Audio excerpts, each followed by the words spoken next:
she bought from China a shock device. It literally shocks you until you do like 10 jumping jacks or something like that. And the problem is it's made in China and it doesn't necessarily work. Welcome again to It Doesn't Take a Genius, conversation with introspective perspectives and pithy points of view. Here are your hosts, my friends, Max and Marty. I think that's Mark and Mike. Yeah, whatever. Ramsey! Marshall, what a pleasure to see you yet again, and Happy New Year to you, sir. Well, Happy New Year. We're off and running in 2024. Wow. Well, we are kind of. I had a very sort of odd start to the morning. I'll just confess. I thought that I would get to do a lot of hardcore thinking in the shower and in my shaving and prepare for this. And I had some ideas of, there have been some things we've talked about, and I thought I'd be, sort of going over some of the things we could talk about that are on our hit list of things to cover.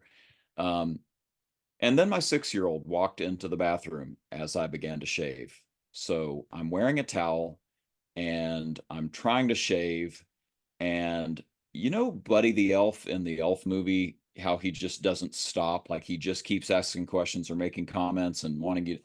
That's what happened. I'm really frankly surprised I didn't cut myself. I was barely able to focus on shaving, let alone, responding to her, and definitely didn't do any thinking.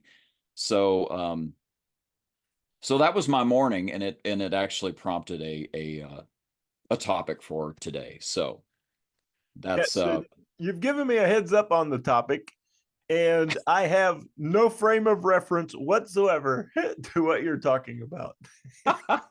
So this is going to be great. Well, yeah, I just it's this was one of those mornings where if I hadn't gotten up early, like before the kids woke up at all, I wouldn't have had anything productive accomplished today by the time we rolled into this Zoom session to record the podcast. So it just yet again stressed to me that there's really, really, really, really important reasons for why you get up early. I think, and I know this is controversial to many of our listeners, I think you should get up early. If you actually care about leading and having a successful, meaningful life. Yep, I said it. If you want success and if you want meaning in your life, get up early. There. That's our podcast. Man, that's brutal. This is as controversial as that that Admiral guy and his whole make your bed idea. Right.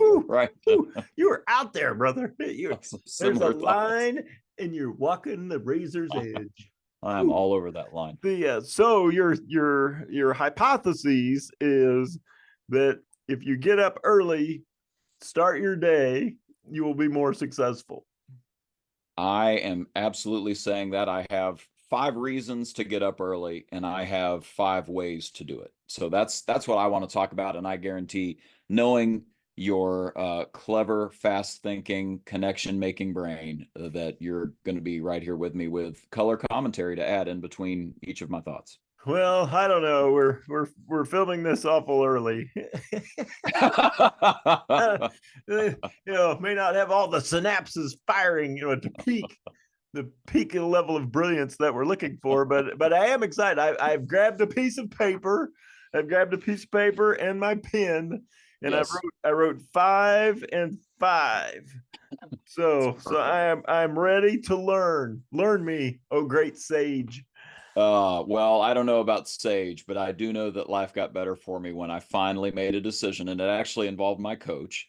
I really want to be productive. I'm in a season of life where I'm trying to start up my business, and I'm trying to, raise these children and be a good husband, and all of this is connected and blah, blah, blah. And finally it dawned on me after doing some tracking of my time that, hey, if I want to get uninterrupted time, I should probably get up before other people in my household, especially the children that want constant attention.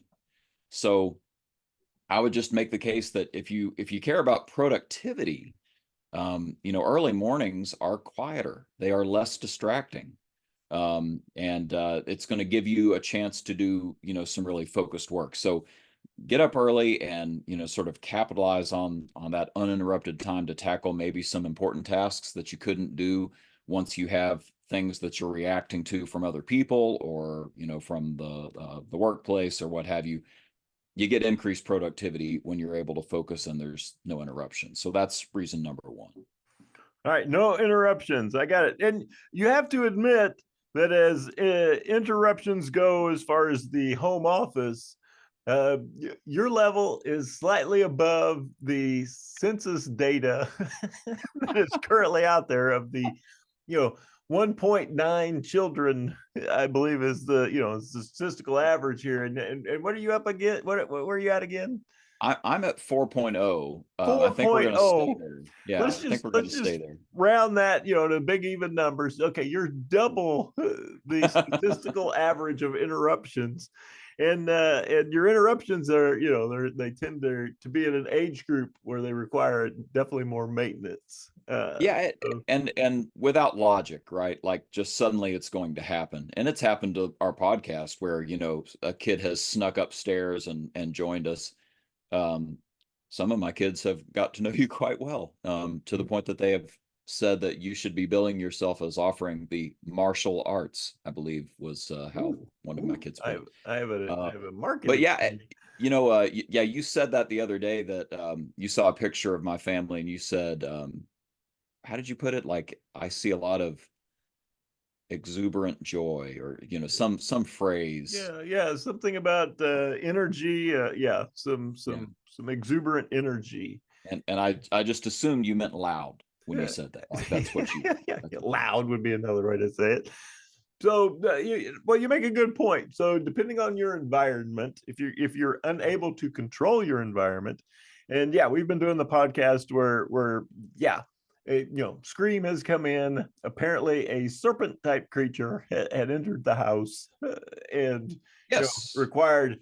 This may be the most controversial thing we say, and it required a man to deal with it. So you went down there, slayed the serpent, and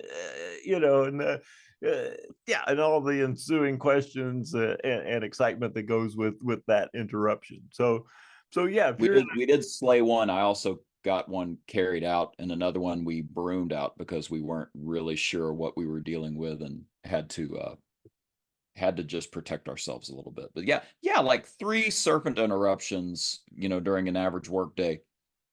That's a lot, that's a lot. But I digress. Right.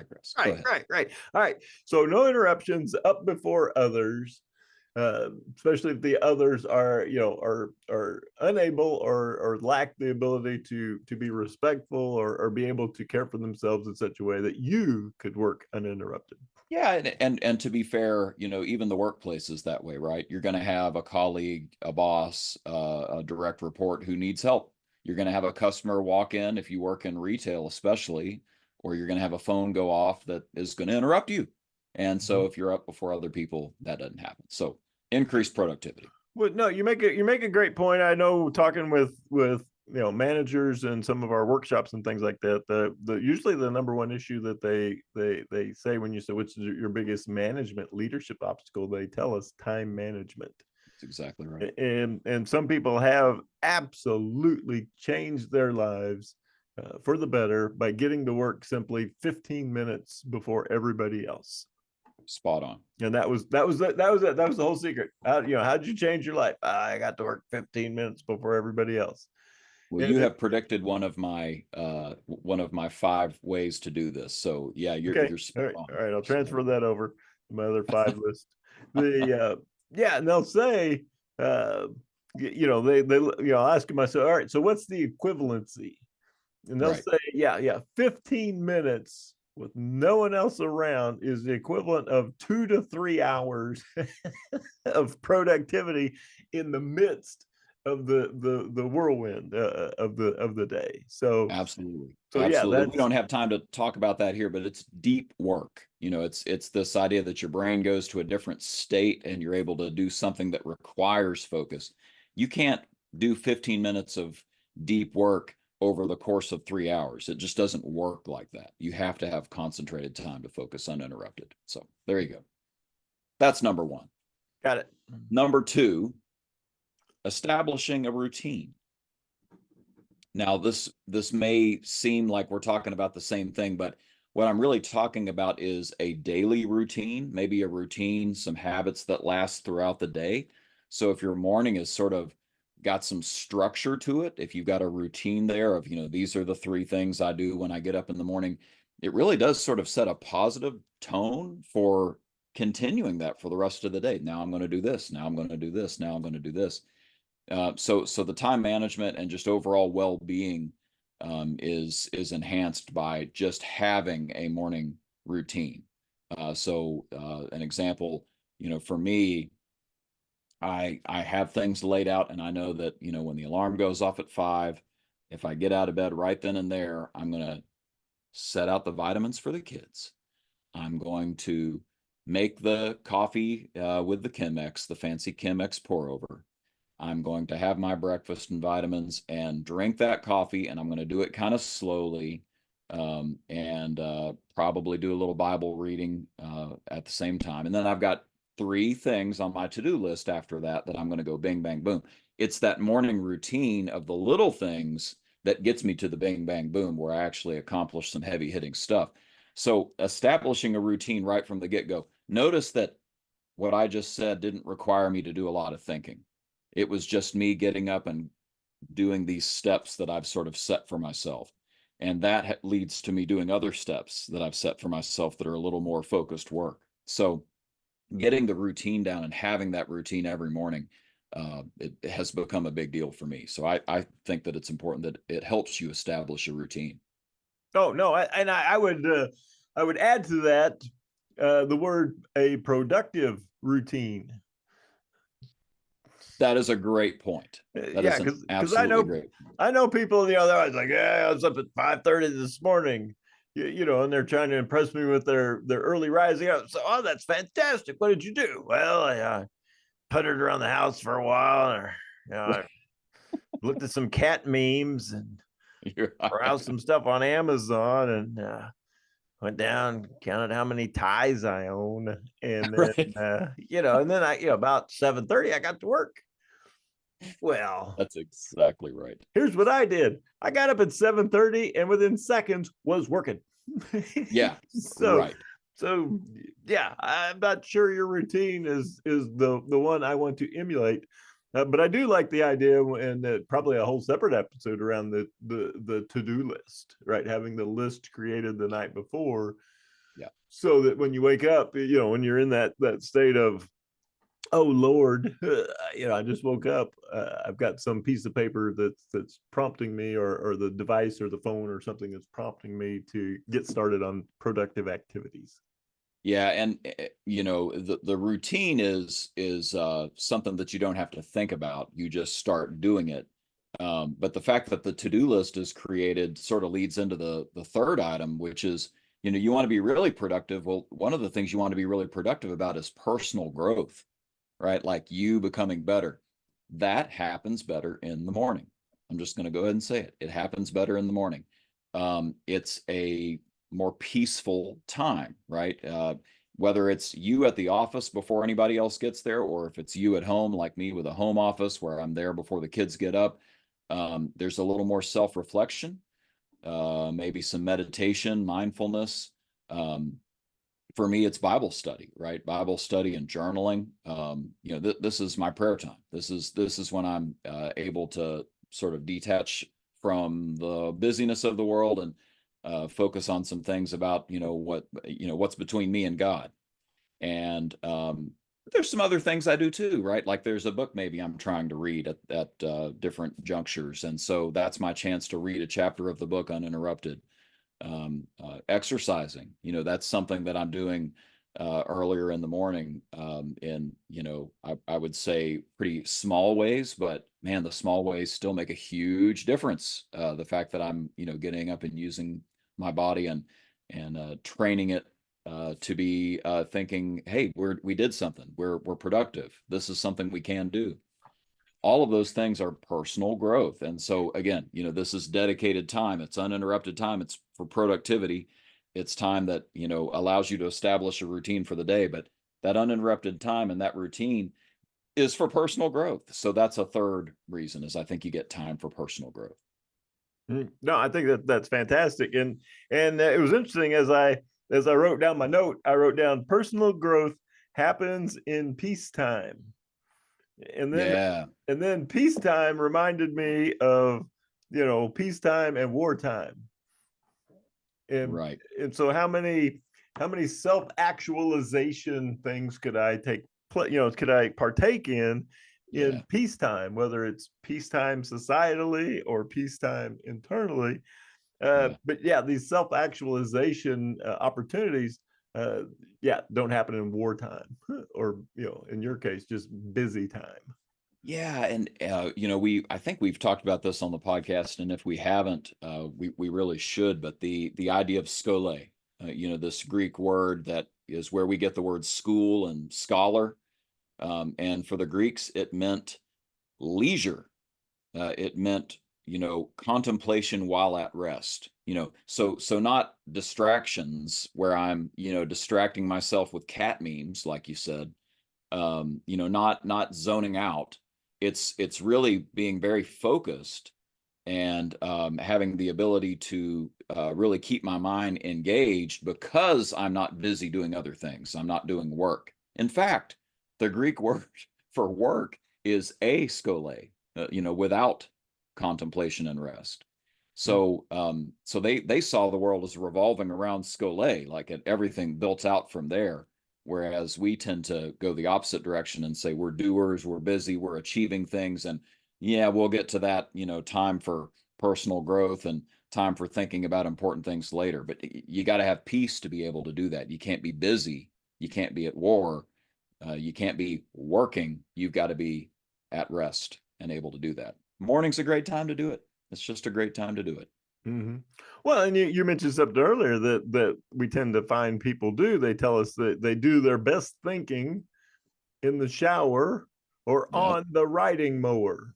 That's cold. That is 100% correct. Yeah. So yeah. Big ideas happening in the shower and on the riding mower. Yep. And it's very routine activities, don't require a lot of conscious thought. That's right. There are no other distractions. There's no phone, no TV, unless you're one of those wealthy people who have a TV in your shower. But for the most part, I can't talk on the phone when I'm on the riding mower. So all of a sudden, I've got this peace, and it's at that point that the ideas and and things are allowed the space to come forth. And notice, listeners, both of you, notice that when you are mowing and when you are in the shower, it's not like immediately the ideas flow. Your brain is going to do some processing and thinking, and then the dust is going to settle, and then you have the aha, right? And this will happen in prayer time. I guess it's a little personal, but like, let's say there's like 3 things I really want to pray about this morning. Maybe it's even going through the Lord's Prayer, the Our Father, right? And I'm trying to take it really seriously. Our Father who art in heaven, hallowed be thy name. Crap, I forgot to buy milk yesterday. That's usually how my, prayer time goes, is all these random thoughts. I got to get them on the list, right? And get them out of my head. They're on the parking lot. I don't have to fool with them now. And now I'm back to settling my brain and centering my thoughts on what's important. So, again, that's that's not going to happen unless you choose to be at peace, choose to dedicate some time to it.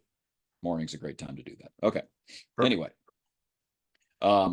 let's talk about the fourth one, which is improved mental health. And I say mental health, but I really just mean a life of meaning and purpose, and feeling like you are letting your anxiety slip away. We talked about setting a positive tone with a routine earlier, and I would just say this is one of the benefits that are almost like a side benefit. It's not like you can sit down and say, I'm going to improve my mental health, but when you sit down and you have that calm, quiet morning, and you start your day with kind of a mind that's getting cleared, and you're letting yourself do some thinking through. A, you have accomplished something and that feels good, but B, maybe some of the settling allowed you to get some insight about what's important. And some of the stuff that I go to bed worrying about, I'll wake up and, go through my morning routine. I'll go, you know what, that's not that big a deal. And I've already accomplished something today.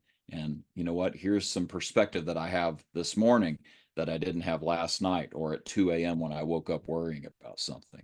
There's something special about it. So I think it does truly improve your mental health and your ability to live a life of meaning. Well, I think you're right. I think you think about the power of meditation, prayer, things like that. All Right. those fall into that same aspect of just mental improvement, spiritual improvement, and things like that. So yeah, if you haven't made time for that, then obviously it's not going to be there for you when you need it.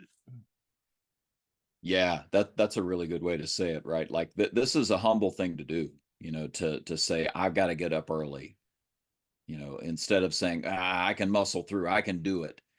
Basically saying, well, I can't. I can't unless I stop and force myself to rest, force myself to get up early and do some of the focus that I need to do. So this does take some humility that a lot of us struggle with, myself included. But man, it puts you in a better frame of mind, puts you in a good place. Perfect. So last one. And this is, some of you are going to say, there's no way, I've never experienced that. Some of you will say, really? Because I've never tried it. I'm just going to tell you, it's enjoyable. It's enjoyable. I know this is maybe the most controversial thing that I've I'm said, writing but that down with a question mark after it. Enjoyable question mark exclamation point. so it doesn't happen immediately when you wake up. What this is how I experience it is I wake up and go, you know what? I'm going to get some coffee, some good coffee that's going to taste nice. I'm kind of already looking forward to snuggling into a chair with coffee and a book. But the other side of that is that at some point the sun starts to come up. And it literally is beautiful. A sunrise is beautiful. It's a different kind of light, and your brain goes to a different place when it happens. And you think, man, I got to see this. I don't think there's probably not a lot of research that needs to be done about this, but me under fluorescent lights versus me with daylight is way better for me. Daylight does something to my brain. I'm sure there's something related here about vitamin D or whatever, but I'm just telling you that there's something really enjoyable about having that first light of sun start to shaft through the horizon, and you getting a chance to be there as everything starts to wake up, and you've already been there, right? You're already present. There's something really, really beautiful about that, and special. So believe it or not, you're going to like it when you do this. That's my fifth reason. You're gonna like it. Right, writing that down. And I think you're right, because I've had people post pictures of sunrises. They look really nice. So yeah, maybe seeing one in person. Seeing them in person is kind of special. Not a bad idea. Yeah. All right, made a note of that. All right, it would be enjoyable. Whew, whew. Yeah, I'm glad you say that one for number 5. That was a stretch. Yeah. All right. All right. So the 5 things we read a good book. We read the 15 secrets of successful people, 15 time management secrets for successful people, and had a lot of good stuff in there. So now we're gonna have Ramsey's 5 secrets to make mornings work. And this is coming. I'm going to be honest about it. You're talking to a pro on this one, because even as a fairly nerdy teenager, I did some of these things, and it set me up for success on a morning routine. So the first one is, and this is something I'm currently struggling with, because I do have a family and we got things to do, and it's I'm coming off the Christmas hangover where your whole schedule's disrupted. So this one's a challenge, but go to bed early. Yep. I know this is a little crazy. Go to bed early, but and at least go to bed consistently. If you will have a consistent bedtime and wake up time every day, even on weekends, What? you are regulating your internal clock of your body, and making it easier to wake up early, and your body gets trained to do it. I recently had a client who said, "Yeah, I really wanted to take that seriously about better time management." And he said, "I go to bed 15 minutes earlier." So his wife may still be up, but he goes to bed 15 minutes earlier than he used to. That is just enough time for him to do whatever his body needs to do to get to sleep. And he gets up early, and he's been coming into work an hour early. So just that 15-minute window gave him an hour at the beginning of the next day. It's because he got on a schedule. That was basically the secret, was getting into a schedule that worked for him. So there's reason number one. Right. Well, and there's a lot of medical research around this too, that consistency allows your body to repair and regenerate itself overnight, and that Yeah, for sure. So there's actual medical studies to confirm your step one. Right. So related to that, is sort of how you go about having that early bedtime. Have a routine for your bedtime. I mean, I guess some folks, it may be, a bath or a shower, some sort of nighttime quiet routine. For me, it's setting out the things that I am going to do the next morning, like set out the kids' vitamin bottle, like things like that, like little things like that will start my brain saying, "Oh, it's now time to start winding down." And I try to read a book before bed, um, because typically I won't be able to do it, frankly, and I'll fall asleep. My brain is already saying, "Okay, it's time to nod off." I had my 6-year-old home alone. She had strep and wasn't able to go to a big fun event, so I had her alone with me, and mom was out with the other kids. And like I said, Elf, just chatter, chatter, chatter, chatter, chatter. And we did like 5 or 6 things that she really wanted to do. Like I want to watch this show, and I want to play this game. And so I was thinking, like, it's like I'm bargaining with her at this point, right? Like, okay, we'll go to bed, but after this, okay. And none of it worked, right? Because her brain was still going. And I said, "Tell you what, I'm going to read you a book. Why don't you lay down and I'll read you a book?" I'd already read her a book, but laying down and hearing a book caused her to pass out. She literally said, "That really worked," and then and fell over and went to sleep. So have some sort of bedtime routine that starts your brain being trained into saying, "It is sleep time now."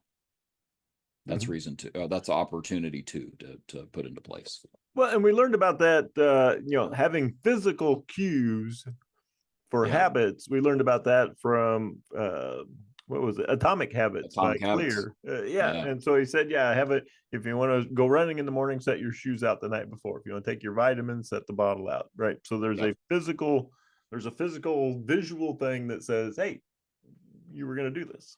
Yes. This is going to be another one, and it's just a quick hit. It's not one that I'd use, but some people have good luck with this. I've had roommates that did this back in college. But the alarm cannot be next to the bed. Put that alarm across the room where you have to actually get out of bed and start moving. I understand that for some of you, that will not be enough. You will still want to crawl back into bed. But again, these other ideas along with it should help you overcome that. And a very related one, my wife used to be a nurse for a sleep clinic. So this is opportunity number 4, but don't do dumb things. So I'll define dumb things. There were a couple that seemed to be sort of just standard answers at the sleep clinic for people that could not sleep. Don't drink 2 gallons of Mountain Dew after about 4 p.m., which happened more often than you would have thought. 2 liters of Mountain Dew, specifically Mountain Dew for some reason. I don't know why, but that was like a recurring theme.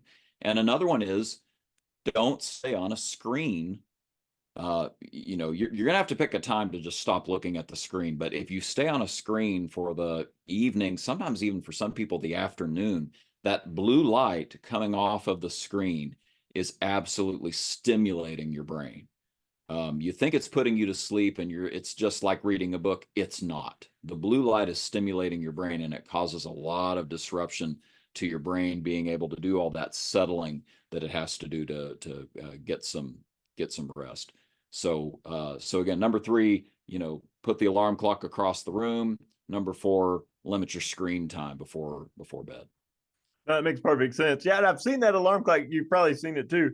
It's an alarm clock and it's got 2 big wheels on it.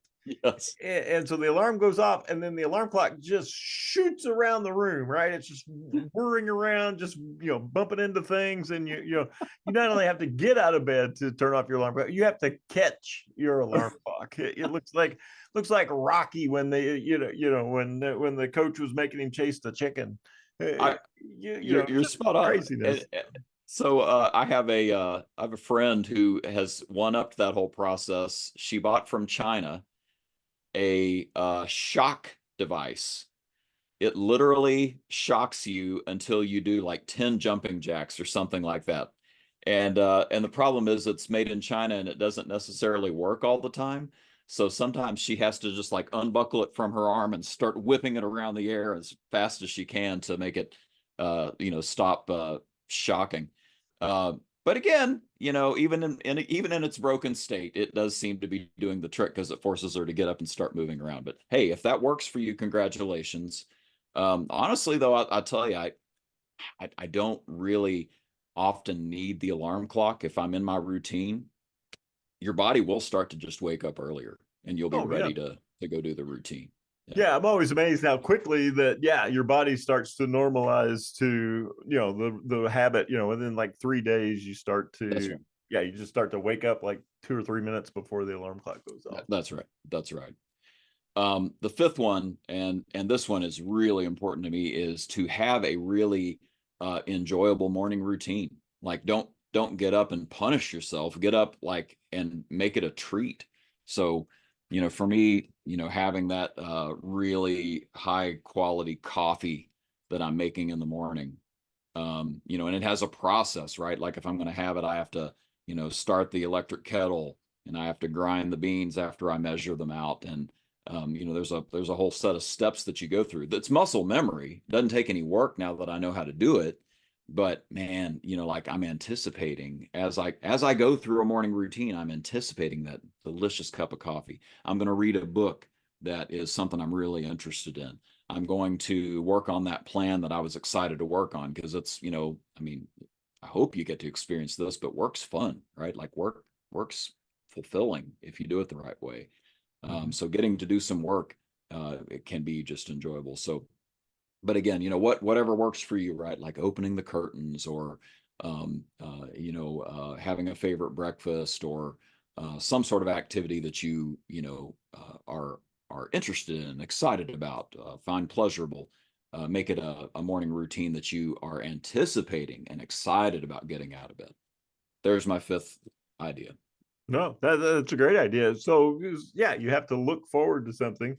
And even, I've talked to people, I haven't experienced myself, but people who exercise regularly, Right. they find that enjoyable. That's right. And their day is less happy. They are more sad when they don't get to do their morning exercises and things like that. So when you think enjoyable, it doesn't have to be a Disneyland thing. It's just something that over time, you figured out that you just like doing, and you there's some reinforcing reward, some sort of dopamine release that comes with doing that activity. Spot on.